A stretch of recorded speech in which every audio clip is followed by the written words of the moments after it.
अंबेडकर को space upper caste ने नहीं दिया, उसकी सिर्फ यही वजह मैं समझता हूँ कि उनको दलित माना जाता रहा है, जो उनके साथ अन्याय है, इनजस्टिस है।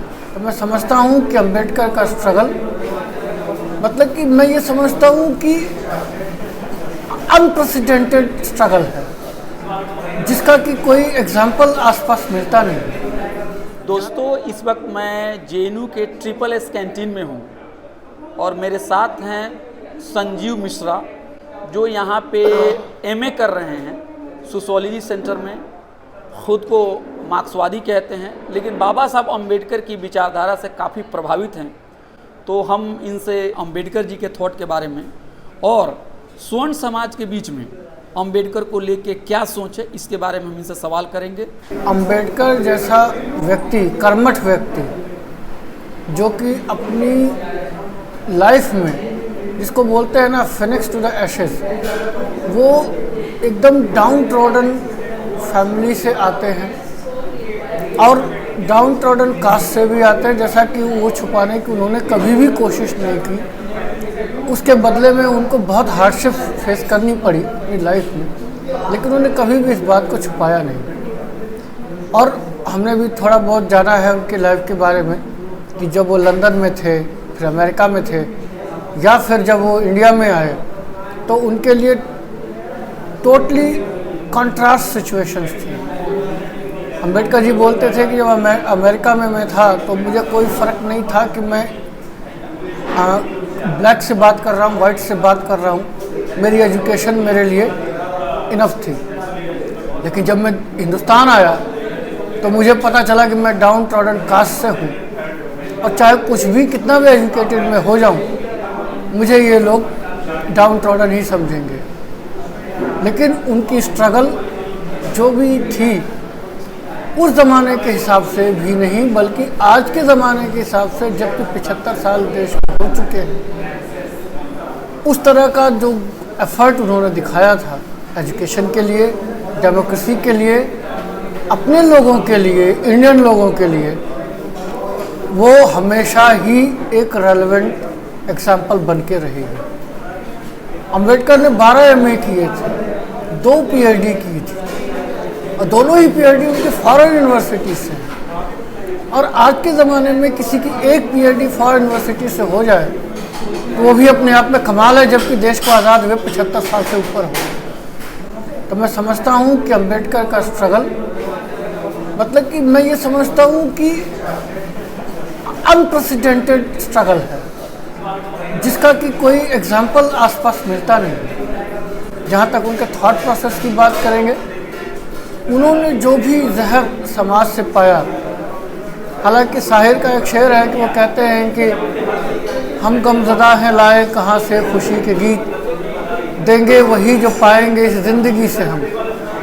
लेकिन अंबेडकर ने जो ज़िंदगी से पाया, अपने समाज में लोगों से पाया, जो कड़वाहटें उनको मिली, उसका एक असर भी उन्होंने अपनी ज़िंदगी में, जब उनको मौके मिले, तो वापस नहीं दिए। उन्होंने हमेशा ज़िंदगी में लोगों को वो अमृत ही दिया या देने की कोशिश की, जो उन्होंने अपनी क्षमता से, अपनी पुरुषार्थ से हासिल किया। जो जहर उनको दुनिया ने दिया, उसको वो अपने साथ ही ले गए। कभी भी उन्होंने जहर को दूसरों पे वापस नहीं किया। ये अंबेडकर थे। और अंबेडकर को मैंने पढ़ना शुरू किया है 1-2 सालों से ही, और जब से मैंने पढ़ा है, मैंने जाना है कि अपने समय के, उस ज़माने में बहुत से लेजेंड रहे हैं, हिस्टोरिक लेजेंड रहे हैं, लेकिन अंबेडकर का नाम इसमें सबसे ऊपर आना चाहिए। मेरी समझ से उस लेवल का करिश्मेटिक फिगर फ़िलहाल में मैं नहीं ढूंढ पाता हूँ। हालांकि गांधी को भी एक एग्जाम्पल के तौर पर लेते हैं, लेकिन अंबेडकर फिर भी अंबेडकर हैं, अंबेडकर थे। गांधी के पास कोई भी कंस्ट्रेंट्स नहीं था, ऑब्स्टिकल्स नहीं थे, जो अंबेडकर के साथ थे।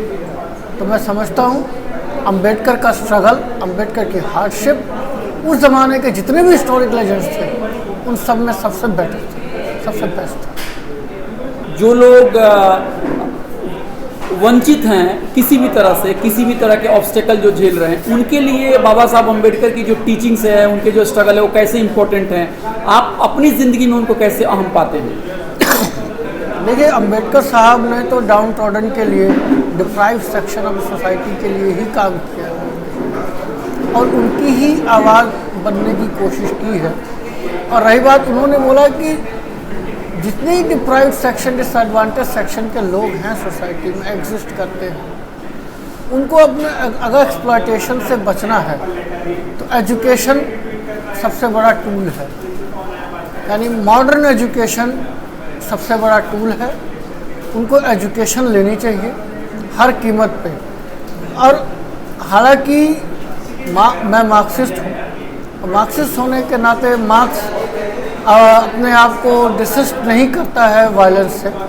वो कहता है कि वायलेंस अगर करनी पड़े तो हमें we should resort to violence, लेकिन अम्बेडकर कभी भी इसको एडवोकेट नहीं करते हैं। अम्बेडकर हमेशा ये कहते हैं कि वायलेंस कभी भी प्रॉब्लम का सलूशन नहीं होता है। तो उन्होंने deprived section, disadvantage section, down trodden लोगों के लिए एजुकेशन का ही एक टूल दिया, या फिर ब्राह्मणिकल टर्म्स में कहें तो एक मंत्र दिया। हालांकि मेरा मंत्र में कोई यकीन नहीं है, तो जैसे बोलते हैं कहने को, तो एजुकेशन ही एक ज़रिया है जो कि फिज़िकली चैलेंज्ड हो या फिर सोशली चैलेंज्ड हो या फिर एक्सप्लॉइटेड पीपल हो, उनके लिए एजुकेशन से बढ़िया रास्ता कुछ नहीं है। और बेस्ट एजुकेशन लेने की कोशिश करनी चाहिए।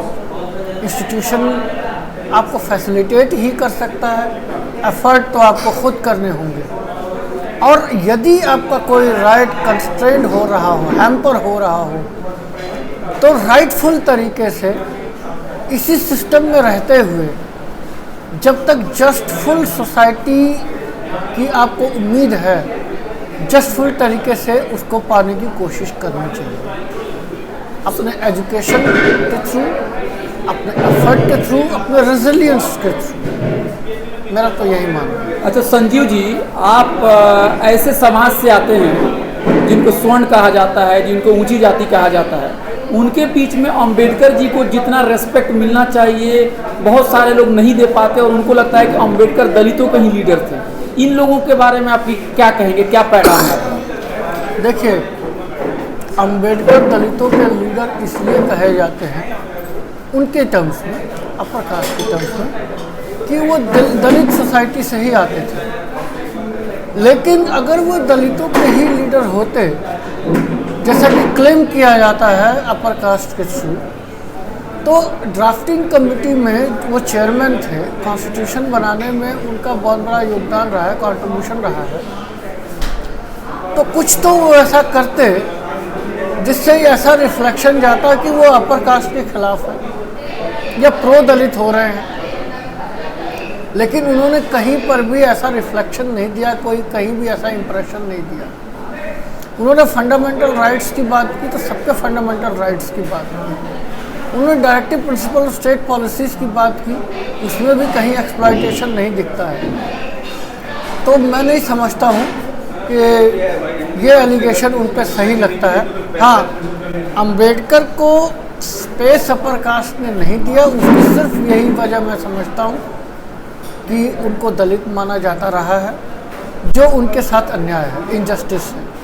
और उनके साथ ही नहीं, जो हिस्टोरिक फिगर हैं उनके लिहाज से भी देखें तो अंबेडकर के साथ ही अन्याय कर रहे हैं वो लोग जो कि क्लेम करते हैं कि वो राष्ट्रवादी हैं, जबकि इसी राष्ट्र में जन्मे हुए अंबेडकर भी हैं, इसी मिट्टी में पैदा हुए अंबेडकर भी हैं जो कि लंदन और अमेरिका से पढ़ के आए। एक सवाल मैं ये लूँगा कि बहुत सारे लोग कैंपस में हैं, वो अंबेडकरवादी विचारधारा और मार्क्सिस्ट विचारधारा के बीच में एक दूरी पैदा करने की कोशिश करते हैं और कहते हैं कि दोनों के बीच में कोई मेल नहीं है। आप खुद को मार्क्सवादी भी कहते हैं, तो आप अंबेडकर जी की विचारधारा को जो पढ़ते हैं तो दोनों के बीच में क्या लगता है, क्या दोनों के बीच में मेल है? देखिए, अंबेडकर जो है, एक उन्होंने एक टेक्स्ट लिखा है बुद्धा टू मार्क्स। तो बुद्ध और मार्क्स काफ़ी एक दूसरे से मिलते जुलते हैं। फ़र्क सिर्फ इतना है कि Marx advocates resorts to violence. Violence को भी वो मतलब कि वो ऑब्स्टेकल नहीं मानता, एक टूल मानता है मार्क्स। हालांकि बुद्धिज़्म जो है, बुद्ध जो है वो पीसफुल सॉल्यूशन की बात करते हैं, इसीलिए अम्बेडकर जो है वो पीसफुल सॉल्यूशन की बात करते हुए बुद्ध से ज़्यादा इंस्पायर्ड लगते हैं, इन्फ्लुएंस लगते हैं। इसीलिए वो एजुकेशन की बात करते हैं कि आप एजुकेशन लो, इसी सिस्टम में रह के इस सिस्टम में अपनी जगह बनाओ। लेकिन हालांकि अगर मैं अभी क्योंकि बात अम्बेडकर पे चल रही है, तो मार्क्स को अगर मैं वायलेंस को लेकर जस्टिफाई करने लगूंगा तो ओवरशैडो हो जाएगा। बुद्ध जो है वो फिलोसोफर है, उसको कुछ लोग भगवान भी कहते हैं। उनकी आइडियोलॉजीज, उनके थॉट इतने रेलेवेंट हैं कि 2-2.5 साल हो गए, फिर भी आज रेलेवेंस है उनका, और उतना ही रेलेवेंस है जैसा पहले रहा करता था। और वो इंडिया से हैं, तो इंडियन थिंकर होने के नाते, इंडियन फिलोसोफर होने के नाते मैं समझता हूँ कि अम्बेडकर का बुद्ध की तरफ इंस्पायर्ड होना, इन्फ्लुएंस होना नेचुरल है। तो मैं ये समझता हूँ कि अगर इंडियन कॉन्टेक्स्ट में देखें तो अम्बेडकर इज़ राइट कि वो सोचते हैं कि पीसफुल तरीके से बुद्धिस्ट टीचिंग्स के थ्रू हम यहाँ पे रिफॉर्म ला सकते हैं।